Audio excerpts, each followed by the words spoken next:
প্রিয় দর্শক, 50 জন cycle rider বরফের উপরে ছুটে চলছে প্রথম স্থান দখল করার জন্য।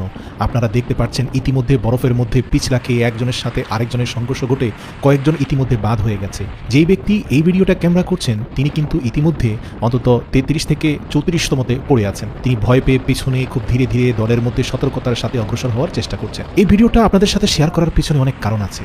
প্রিয় ভাই, ভিডিওটা শেষ পর্যন্ত ধৈর্য ধরে দেখতে পারলে জীবনে অনেক কিছুতেই ধৈর্য ধরতে পারবেন। এর কারণ এই ভিডিওটা আমাদের চোখে আঙ্গুল দিয়ে শিখিয়ে দিচ্ছে ধৈর্য ধরলে যে মানুষ অসম্ভবকে সম্ভব করে ফেলতে পারে তার একটা জলজান্ত উদাহরণ হচ্ছে এই ভিডিও। যে সাইকেল রেসারের মাথার গোপ্রো ক্যামেরা থেকে ভিডিওর দৃশ্যটা ধারিত হচ্ছে তিনি ইতিমধ্যে 32তম প্লেস ধারণ করে আছেন। তার নাম পাপা ময়ন, একজন সুইডিশ নাগরিক, অত্যন্ত পেশেন্স, অত্যন্ত দক্ষ, আন্তর্জাতিক অনেক পুরস্কার জিতেছেন। হয়তো ভাবছেন এত পুরস্কার যদি জিতেই থাকে তাহলে কেন 30-35তম পজিশনে এখন পড়ে থাকে, বাকিদেরকে পেছনে ফেলতে পারছে না কেন? কারণ তিনি জানেন 10 থেকে 15 মিনিট লম্বা রেসের মধ্যে আসলে কিভাবে নিজের শক্তিকে সঞ্চয় করে রাখতে হয় এবং সুযোগ বুঝে সময় বুঝে সেটার ব্যবহার করতে হয়, এই দক্ষতা এই যোগ্যতা তার আছে। এই জন্য বলি ভাই, শুরুতেই যে এগিয়ে যায় সেই যে শেষ বিজয়ের হাসি হাসবে এতে কোনো গ্যারান্টি নেই। মনে রাখবেন, শেষ ভালো যার সব ভালো তার। এই জন্যই গুরুজনরা বলে থাকেন ধৈর্যের সাথে ধারাবাহিকভাবে যদি তুমি ভালো করে যেতে পারো শেষ পর্যন্ত যোগফলের বিচারে তুমি এগিয়ে যাবে। সাময়িক কারো অগ্রগতি দেখে কখনোই হতচকিত হবে না, আশাহত হবে না, হাল ছেড়ে দেবে না।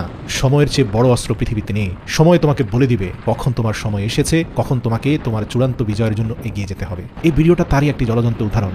আপনারা দেখতে পাচ্ছেন যে ইতিমধ্যে সে 20তম পজিশন ধারণ করেছে। এই পাপা ময়ন নামের সাইকেল রাইডার কিন্তু অত্যন্ত শক্তিশালী। এখানে অন্য যেসব রাইডাররা আছে তাদের থেকে তার স্ট্যামিনা অনেক হাই, কিন্তু সে চুপচাপ বসে আছে কারণ দলবদ্ধভাবে সে অধিকাংশ পথ পার করতে চায়। সে চায় না এককভাবে সামনে গিয়ে মানসিকভাবে প্রেসারে পড়ে যেতে। মনে রাখবেন, এই দলে যারা একেবারে সামনে আছে ওই পজিশন ধরে রাখার ব্যাপারে বাড়তি একটা প্রেসার তার ব্রেনে থাকে, পিছনের মানুষের কিন্তু ওই রকম প্রেসার থাকে না। তো এখানে আসলে শারীরিক শক্তির পাশাপাশি একটা মনস্তাত্ত্বিক লড়াই আছে, আর এই লড়াইয়ে যারা জিতে যায় তারা জীবনে অনেক দূর এগিয়ে যেতে পারে। আমি আমার ব্যক্তিগত জীবনে এমন অনেককে দেখেছি যারা স্কুল জীবনে অনেক ভালো ছাত্র ছিল, প্রত্যেকটা সাবজেক্টে তারা A+ পেত, ক্লাসে সবচেয়ে বেশি পরিমাণে ভালো পারফর্ম করতো, প্রত্যেকটা ক্লাস টেস্টে ভালো পারফর্ম করতো, SSC HSCতে গোল্ডেন GPA পেয়েছিল। সেই অনুযায়ী আমার একাডেমিক লাইফের রেজাল্ট খুব একটা ভালো না, খুব একটা ভালো না বললেও ঠিক হবে না, একেবারে হতাশাজনকই বলা যেতে পারে। অর্থাৎ কোনোভাবে পাস মার্ক নিয়ে এগিয়ে যাওয়া, এই আর কি। অনেকেরই আশা ভরসা ছিল যে জীবনে হয়তো কিছুই করতে পারবো না, সামনের দিকের সময়গুলো অনেক কঠিন যাবে, এর তো আসলে ভবিষ্যৎ বলতে কোনো কথা নেই, ঠেলাগাড়ি চালাতে পারবে কিনা তাও জানে না। তো যাই হোক, আসলে আমাদের প্যারেন্টস বা পিতামাতা আত্মীয় স্বজনদের কখনোই উচিত নয় যেই প্রতিবেশীর সন্তান বা নিকট আত্মীয়র সন্তান একাডেমিক পরীক্ষায় আশানুরূপ ফলাফল করতে পারছে না তাকে প্রতিনিয়ত ভৎসনা করা, অপমান করা, অপদস্থ করা, এটা উচিত নয়। এটা আপনি ধর্মীয় দৃষ্টিকোণ থেকে বলেন আর মানবিক দৃষ্টিকোণ থেকে বলেন, এটা কোনোভাবেই গ্রহণযোগ্য কোনো কাজ নয়। এর ফলে আসলে যে ব্যক্তিকে ভৎসনা করা হচ্ছে তার কাছ থেকে খারাপ বই ভালো কিছু আশা করা যায় না। আপনি একজনকে মানসিক চাপ দিচ্ছেন আর আশা করছেন সে মানসিক শক্তিশালী হবে, এটা কি করে হতে পারে?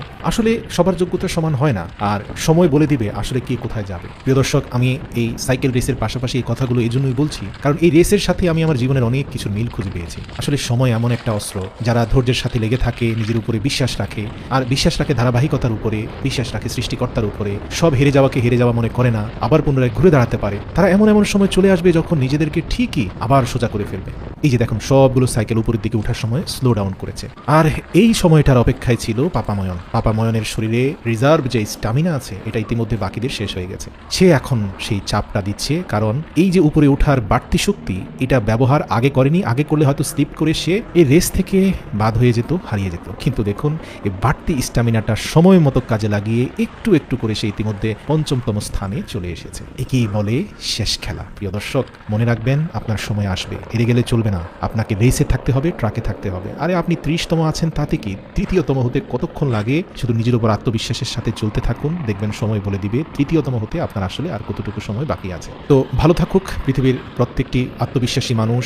অনুরোধ করব, যে সকল অভিভাবকরা সন্তানদের একাডেমিক পরীক্ষা নিয়ে ভৎসনা করেন, ছোট করেন, তাচ্ছিল্য করেন, সব সময় কম্পেয়ার করেন, মনে রাখবেন কম্পেয়ার সৃষ্টিকর্তা করেন না, আপনি কেন করেন? যিনি মানুষ বানিয়েছেন তিনি তো কম্পেয়ার করেন না ভাই। তিনি তো বলেন না যে আমি অমুক থেকে তমুককে বেশি বাড়িয়ে দিয়েছি, তুমি কেন বাড়ছো না। যিনি এত নিখুঁতভাবে হাত, পা, নাক, মুখ, চোখ, মেধাশক্তি দিয়েছেন, তিনি যখন একজনের সাথে আরেকজনের তুলনা করছেন না, কম্পেয়ার করছেন না, তাহলে আপনি অভিভাবক হয়ে আপনার সন্তানকে কম্পেয়ার করে কেন ছোট করছেন? প্রত্যেক সন্তান একরকম নয়। আপনার সন্তান হয়তো A+ পায়নি, কিন্তু সে এমন কিছু জীবনে পেতে পারে যা হয়তো 1000 A+ পাওয়া মানুষও পাবে না। তাই বলি, সন্তানের উপরেও বিশ্বাস রাখুন। মনে রাখবেন, আপনার সন্তানের চূড়ান্ত বিজয়ের জন্য আপনার ধৈর্য ধারণ জরুরি, তার উপরে আপনার বিশ্বাস স্থাপন করাও জরুরি। একটা কথা বলি, আপনার সন্তানের উপর অবিশ্বাস করে আপনি কিছু অর্জন করতে পারবেন না, কিন্তু বিশ্বাস করলে কিছু অর্জন করার সম্ভাবনা আছে। তাই শুধু বিশ্বাসটাই রাখুন, ভেঙে গেলে পুনরায় আবার স্থাপন করুন। এই সুইডিশ পাপা ময়ানকে দেখুন, ইতিমধ্যে সে দ্বিতীয় স্থান অধিকার করে বসে আছে। তো শুরুর 7-8 মিনিট যারা দেখে উঠে চলে গেছেন, পুরো রেসটা দেখেননি, তারা হয়তো জানতেনই না যে 33তম ব্যক্তিটা যে প্রথমে খুব ভয়ে ভয়ে ধীরে ধীরে চালাচ্ছিল, দিন শেষে সে সবার উপরে উঠে যাবে। সত্য বলতে কি,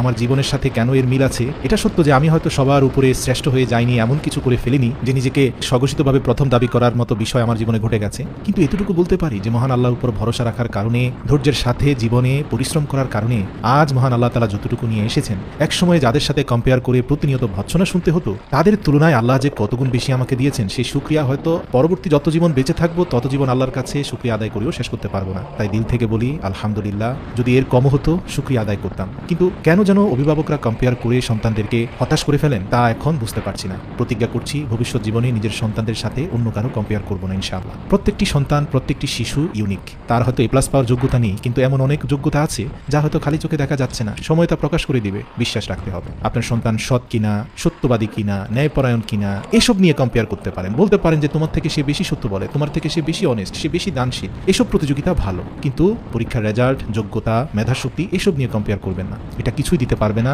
হতাশা আর গ্লানি ছাড়া। আর যদি বিশ্বাস রাখুন, বারবার তার ব্যর্থতার পরেও বলতে থাকেন যে বাবা তুমি পারবে, আমি তোমাকে বিশ্বাস করি, তাহলে দেখবেন এরকম জাম্প করে সবার সামনে দিয়ে বিজয়ের পুরস্কার নিয়ে ঘরে পৌঁছাবে।